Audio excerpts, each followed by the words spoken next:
बघा तुमच्या किचनमध्ये पण तुम्हाला ट्रॉली बसवायची आहे का?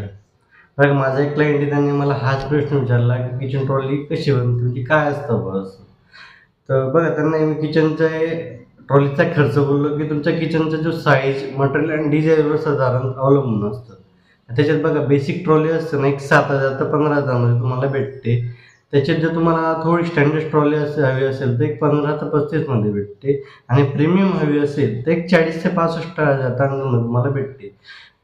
तर मग त्यांनी विचारलं की सर कसं यूज होतं, मग त्यांना म्हटलं एक स्क्वेअर फुटावर असतं, एक साधारण 2500 ते 4,500 मध्ये भेटतं सर मटेरियल. त्यांना म्हटलं स्टील प्राऊड, ॲक्लिक हार्डवेअर, फिनिशिंग जितकी चांगली घेतली तितका तुमचा खर्च वाढतो. म्हणून बघा ट्रॉली बनवताना ना बजेट ठरवा, पण क्वालिटीशी कधी कॉम्प्रोमाइज करू नका. बघा ह्याची तुम्हाला फुल गाईड हवी असेल ना तर कमेंट करा, मी तुम्हाला फुल गाईड करेल किचन ट्रॉलीबद्दल, इंटेरियरबद्दल. आणि तुम्हाला जर व्हिडिओ आवडला असेल ना तर नक्की कमेंट करा, नक्की फॉलो करा